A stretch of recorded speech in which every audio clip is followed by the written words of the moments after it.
Hello friends, स्वागत है आपका हमारे यूट्यूब चैनल दिवा स्टडी पॉइंट आईक्यू में। मैं देवेंद्र। साथियों, आज इस वीडियो में एसएससी जीडी के टॉप 50 जीके और जीएस के क्वेश्चनों की चर्चा करेंगे। आप एसएससी जीडी की तैयारी कर रहे हो तो आपके लिए वीडियो इंपॉर्टेंट रहने वाला, तो एंड तक देखते रहना है। और लास्ट में मैंने आपसे क्वेश्चन पूछा, उसका आंसर आपको कमेंट में देना है। और चैनल को सब्सक्राइब नहीं किया तो सब्सक्राइब जरूर कर देना और वीडियो को लाइक कर देना है। साथियों, टोटल 50 क्वेश्चन है। 50 क्वेश्चन में आपके कितने क्वेश्चन राइट हो रहे हैं ये आपको कमेंट में बताना है। साथियों, पहला क्वेश्चन है, भारत में राष्ट्रीय आय का आकलन सबसे पहले किसने किया था? राष्ट्रीय आय का आकलन, तो इसमें कौन सा राइट हो जाएगा? इसमें आपका हो जाएगा साथियों दादा भाई नौरोजी। भारत में राष्ट्रीय आय का आकलन सबसे पहले किसने किया? तो राइट हो जाएगा दादा भाई नौरोजी। साथ में आप भी आंसर दे सकते हैं। अगला क्वेश्चन है, किसी देश का आर्थिक विकास किस पर निर्भर करता है? किसी देश का आर्थिक विकास, तो इसमें आपका राइट हो जाएगा साथियों उपयुक्त सभी। अगर आपको ये सारे क्वेश्चन पीडीएफ में प्राप्त करना है तो डिस्क्रिप्शन में टेलीग्राम चैनल का लिंक दिया हुआ है। टेलीग्राम चैनल ज्वाइन करके सारे क्वेश्चन पीडीएफ में भी प्राप्त कर सकते हैं। तो साथियों, इसमें आपका राइट हो जाएगा प्राकृतिक संसाधन, बाजार का आकार और पूंजी निर्माण। किसी देश का आर्थिक विकास इन सभी पर निर्भर करता है। ठीक है। अगला क्वेश्चन है, डब्ल्यूटीओ का मुख्यालय कहां पर है?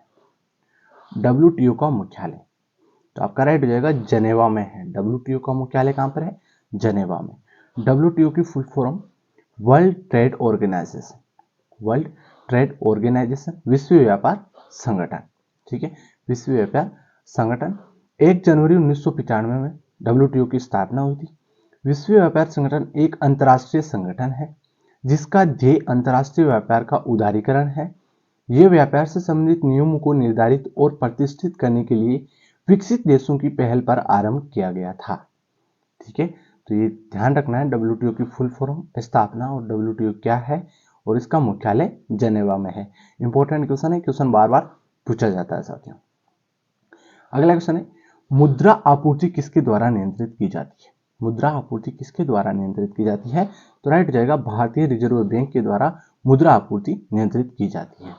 भारतीय रिजर्व बैंक की स्थापना भारतीय मुद्रा और वित्त पर रॉयल कमीशन की सिफारिशों के आधार पर की गई है, जिसे हिल्टन यंग कमीशन के नाम से भी जाना जाता है। भारतीय रिजर्व बैंक की स्थापना 1934 के भारतीय रिजर्व बैंक अधिनियम के बाद की गई थी और उसके बाद आरबीआई ने 1 अप्रैल 1935 को अपना परिचालन शुरू किया था। तो साथियों, इंपॉर्टेंट क्वेश्चन है, मुद्रा आपूर्ति किसके द्वारा नियंत्रित की जाती है? तो आरबीआई के द्वारा नियंत्रित की जाती है। ठीक है। अगला क्वेश्चन है, भारत में सबसे ऊंचा जलप्रपात कौन सा है? भारत में सबसे ऊंचा जलप्रपात आपसे पूछा जाए तो कौन सा है? जोग जलप्रपात है। जोग जलप्रपात कहां पर है? तो यहां पर चर्चा करेंगे। जोग जलप्रपात कर्नाटक, कहां पर है? कर्नाटक में श्रावती नदी पर है। क्या आपसे क्वेश्चन पूछा जा सकता है, सबसे ऊंचा जलप्रपात और जो जोग जलप्रपात है सबसे ऊंचा जलप्रपात, ये किस नदी पर है? तो श्रावती नदी पर। और किस राज्य में है? तो कर्नाटक राज्य में। ये सारी बातें आपको ध्यान होनी चाहिए। एक क्वेश्चन में हम 3 क्वेश्चन कवर कर रहे हैं साथियों। ठीक है, जोग प्रपात कर्नाटक में श्रावती नदी पर है। ये 4 छोटे छोटे प्रपातों, ये 4 छोटे छोटे आपको प्रपात दिख रहे हैं अलग अलग। 4 छोटे छोटे प्रपातों राजा, रोकेट, रोरर और रानी से मिलकर बना है। इन चारों का नाम है राजा, रोरर, रॉकेट और रानी। इन चारों का नाम है, से मिलकर बना है। इसका जल 253 मीटर की ऊंचाई, 253 मीटर की ऊंचाई से गिरकर बड़ा सुंदर दृश्य उपस्थित करता है। और इसका एक अन्य नाम है जेरसपा। क्या नाम है इसका अन्य नाम? जेरसपा है इसका अन्य नाम, जोग प्रपात या जेरसपा प्रपात। ठीक है, तो ये ध्यान रखना है आपको, इंपॉर्टेंट क्वेश्चन है। जेरसपा है और ये 4 नाम भी आपको ध्यान रखना है, राजा, रॉकेट, रोरर, रानी। ये चारों नाम है ना, ये भी आपसे पूछे जा सकते हैं कि ये किस, इसमें से एक आपसे पूछ लेंगे। जोग प्रपात का जो 4 प्रपात है उनमें से एक प्रपात का नाम इनमें से नहीं है, तो 3 ये दे देंगे, एक दूसरा दे देंगे। तो ये आपको चारों ध्यान होने चाहिए, राजा, रॉकेट, रोरर, रानी। ठीक है। अगला आपका क्वेश्चन है, जूट उत्पादन में सबसे प्रचुर प्रदेश कौन सा है? जूट उत्पादन में, तो आपका राइट हो जाएगा साथियों, जूट उत्पादन में सबसे प्रचुर प्रदेश है पश्चिम बंगाल। ठीक है, बी ऑप्शन राइट हो जाएगा। अगला क्वेश्चन है, निम्नलिखित में से कौन देश पाक जल संधि से जुड़े हुए हैं? पाक स्ट्रेट, पाक जल संधि से जुड़े हुए हैं, तो वो देश है साथियों भारत और श्रीलंका। आपको, आपका दिमाग जाएगा भारत और पाकिस्तान के बाद, पाक जल संधि सामने दिखाई देते हैं आपको, क्या होगा? पाकिस्तान दिमाग में आएगा। तो कंफर्म याद कर लेना ये क्वेश्चन बार बार पूछा ही जाता है। तो पाक जल संधि ये कहां पर है? भारत और श्रीलंका के बीच में। कहां पर है? भारत और श्रीलंका के बीच में। यहाँ पर आप देख सकते हैं पाक जल संधि भारत के तमिलनाडु राज्य और श्रीलंका के उत्तरी प्रांत के जफना जिले के बीच स्थित एक जल संधि है। यह जल संधि पूर्वोत्तर में पाक खाड़ी को दक्षिण पश्चिम में मन्नार की खाड़ी से जोड़ती है और इसमें न्यूनतम गहराई 9.1 मीटर से कम है।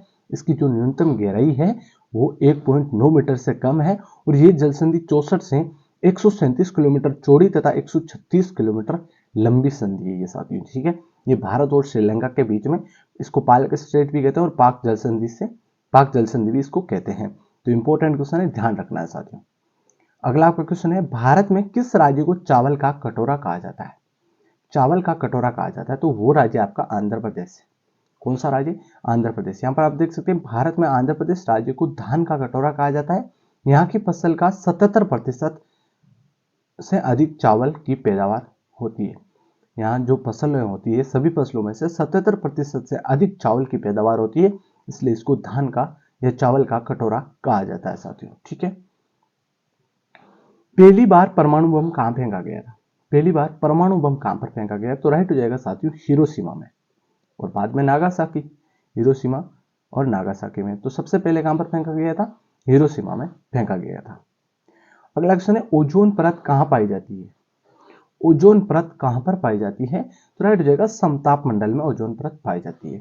यह समताप मंडल आपके सामने यहाँ पर ये दिखाई दे रहा है, यह तो समताप मंडल है, ये पृथ्वी आपके सामने ये, और यहाँ पर आपका समताप मंडल है और ये आपके सामने ब्लैक ब्लैक दिख रही है, ये ओजोन परत है। यहाँ पर लिखा है ना ओजोन परत, तो ये आपकी ओजोन परत है। तो आपसे पूछा जा सकता है ओजोन परत कहां पर पाई जाती है? तो समताप मंडल पर पाई जाती है। ठीक है, तो ये आपको ध्यान होना चाहिए, इंपॉर्टेंट क्वेश्चन है।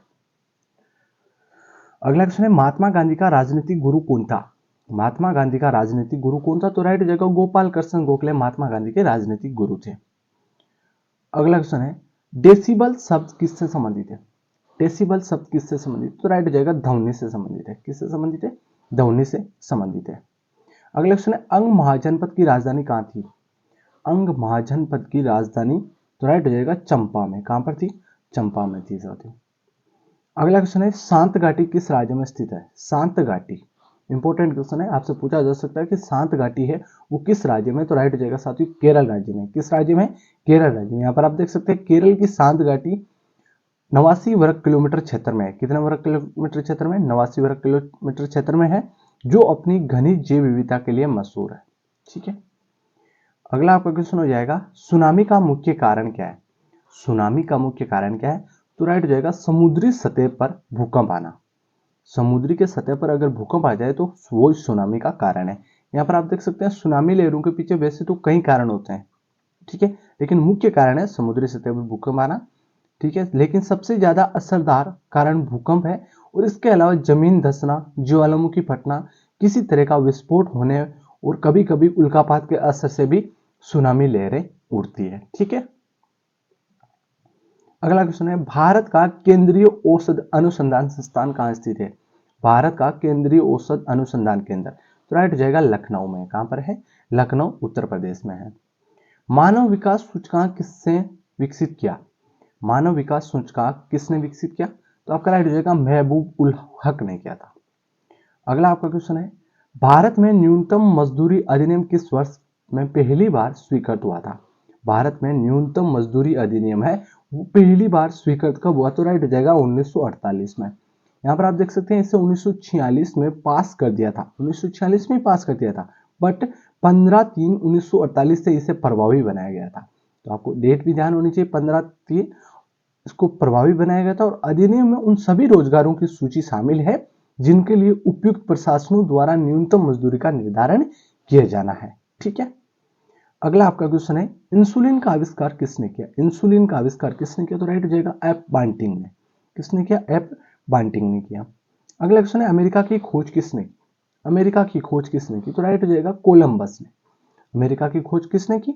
कोलंबस ने। और कब की? तो यहाँ पर आप देख सकते हैं कोलंबस का आपसे नाम पूछा जा सकता है पूरा नाम, तो कोलंबस का पूरा नाम है क्रिस्टोफर कोलंबस। ठीक है, ये आपके सामने दिखाई दे रहा है। क्रिस्टोफर कोलंबस को नई दुनिया यानी अमेरिका की खोज करने वाले व्यक्ति के तौर पर जाना जाता है। कोलंबस ने 12 अक्टूबर 1492 को अमेरिका की खोज की थी। कब की थी? 12 अक्टूबर 1492 को अमेरिका की खोज की थी कोलंबस ने, क्रिस्टोफर कोलंबस ने, और भारत की खोज वास्को डी गामा ने की थी। ये भी आपको ध्यान होना चाहिए, जो यहाँ पर दिख रहा है आपको वास्को डी गामा, जिन्होंने भारत की खोज की थी और कोलंबस ने अमेरिका की खोज की थी। आपका इसमें डी ऑप्शन राइट हो जाएगा। अगला क्वेश्चन है, नासिक किस नदी के किनारे स्थित है? नासिक है वो किस नदी के किनारे स्थित, तो राइट हो जाएगा आपका गोदावरी नदी के किनारे। और नासिक है कहां पर, तो ये आपका महाराष्ट्र में है। कहां पर है? महाराष्ट्र में, ठीक है। और गोदावरी नदी के किनारे स्थित है नासिक। अगला क्वेश्चन है, पेनिसिलिन किससे प्राप्त की जाती है? पेनिसिलिन किससे प्राप्त की जाती है? राइट हो जाएगा फफूंद से। किससे? फफूंद से प्राप्त की जाती है। पित्त का स्रोत क्या है? पित्त का स्रोत आपसे पूछा जाए तो राइट हो जाएगा साथियों यकृत है। पित्त का स्रोत क्या है? यकृत है। निम्नलिखित में से कौन सा प्रक्षेपास्त्र भूमि से वायु में जाने वाला प्रक्षेपास्त्र है? भूमि से वायु में जाने वाला, तो आपका राइट हो जाएगा साथियों त्रिशूल है। कौन सा है? त्रिशूल। और अगला क्वेश्चन है, किस देश में विक्रम संवत अधिकारी कैलेंडर है? कौन सा देश है जहां पर विक्रम संवत अधिकारी कैलेंडर चलता है? तो वो देश है आपका साथियों नेपाल। कौन सा देश है? नेपाल देश है। यहाँ पर आप देख सकते हैं विक्रम संवत 2080, आज से हिंदू कैलेंडर का नया वर्ष विक्रम संवत 2080 की शुरुआत हुई है। आज से नहीं हुई है, 2-3 महीने पहले या 5-6 महीने पहले 2080 में आज से हिंदू कैलेंडर का नया वर्ष विक्रम संवत 2080 की शुरुआत हो गई थी। और हिंदू विक्रम संवत 2080 अंग्रेजी कैलेंडर के वर्ष से 2023 से 57 वर्ष आगे चलता है। अभी 2023 है, ठीक है, 2024 अब लगने वाला है जस्ट ही, तो ये 57 वर्ष आगे चल रहा है विक्रम संवत, तो 2023 प्लस 57 2080 हो जाएगा। ठीक है साथियों, तो आपको ध्यान रखना चाहिए, इंपॉर्टेंट क्वेश्चन है आपके लिए। अगला आपका क्वेश्चन है, गांधी जी द्वारा सन 1931 तक संपादित समाचार पत्र का क्या नाम था? गांधी जी के द्वारा जो सन 1931 में संपादित समाचार पत्र का संपादित क्या नाम था? आपका राइट हो जाएगा साथियों यंग इंडिया। क्या नाम था? यंग इंडिया नाम था। महात्मा गांधी ने अंग्रेजी भाषा के साप्ताहिक समाचार पत्र यंग इंडिया की स्थापना की और उन्होंने इस पत्रिका के माध्यम से भारतीय स्वशासन की मांग के बारे में जागरूकता फैलाने का लक्ष्य रखा और मोहनदास करमचंद गांधी ने इसे 1919 से 1931 तक प्रकाशित किया था। तो ध्यान रखना है, गांधी जी द्वारा 1931 तक संपादित समाचार पत्र है वो यंग इंडिया है। इंपॉर्टेंट क्वेश्चन है। अगला क्वेश्चन है, भारत सेवक समाज की स्थापना किसने की थी? भारत सेवक समाज की स्थापना तो राइट हो जाएगा गोपाल कृष्ण गोखले ने की थी। भारत सेवक समाज या देश सर्वेंट ऑफ इंडिया सोसाइटी का गठन पुणे महाराष्ट्र में 12 जून 2005 को गोपाल कृष्ण गोखले के द्वारा कहां पर की गई थी? पुणे महाराष्ट्र में की गई थी। कब की गई थी? 12 जून 2005 को की गई थी। इंपॉर्टेंट क्वेश्चन है। अगला क्वेश्चन है, अंग्रेजों द्वारा निम्नलिखित में से किस क्रांतिकारी को फांसी की सजा दी थी? अंग्रेजों के द्वारा किस क्रांतिकारी को फांसी की सजा दी थी? तो राइट हो जाएगा साथियों राजगुरु को फांसी की, इन ऑप्शनों में से राजगुरु को फांसी की सजा दी गई थी। अब यहाँ पर आप देख सकते हैं फांसी के लिए तय वक्त 12 घंटे पहले 23 मार्च 1931 को शाम 7:33 पर भगत सिंह, राजगुरु और सुखदेव को फांसी दी थी। तो ये राजगुरु यहाँ पर आपको दिखाई दे रहा है। ऑप्शन में भगत सिंह भी हो सकता है, सुखदेव भी हो सकता है। तो आपसे पूछा जा सकता है कि अंग्रेजों के द्वारा किन क्रांतिकारियों को फांसी दी थी? भगत सिंह को, राजगुरु और सुखदेव को टाइम से 12 घंटे पहले ही दे दी थी। यह टाइम था 24 मार्च 1931 को सुबह का टाइम था, लेकिन 12 घंटे पहले 23 मार्च 1931 को शाम 7:33 पर इनको फांसी दे दी थी। इंपॉर्टेंट क्वेश्चन है, ध्यान रखना है साथियों। अगला क्वेश्चन है, मोती मस्जिद निम्नलिखित में से किस नगर में स्थित है? मोती मस्जिद है वो किस नगर में है? तो राइट हो जाएगा साथियों आगरा यूपी में है। आगरा किला स्थित मोती मस्जिद का निर्माण शाहजहां ने अपने शासनकाल में वर्ष 1947 से शुरू कराया और वर्ष 1954 में मोती मस्जिद बनकर तैयार हुई थी। तो इंपॉर्टेंट क्वेश्चन है, मोती मस्जिद का निर्माण शाहजहां ने करवाया था 1647 से 1654 के बीच में। ठीक है, अगला आपका क्वेश्चन है, निम्नलिखित में से विटामिन ई का अच्छा स्रोत क्या है? विटामिन ई का अच्छा स्रोत आपसे पूछा जाए तो राइट हो जाएगा साथियों विटामिन ई का अच्छा स्रोत है ताजी सब्जियां। क्या है? ताजी सब्जियां हैं। अगला क्वेश्चन है, मानव शरीर में कुल कितनी हड्डियां होती है? मानव शरीर में कुल कितनी हड्डियां होती है? तो राइट हो जाएगा 206 हड्डियां होती है। कितनी हड्डियां होती है? 206 हड्डियां होती है साथियों। अगला क्वेश्चन है, उस विटामिन का नाम बताइए जो किसी भी मांसाहारी भोजन में नहीं मिलता।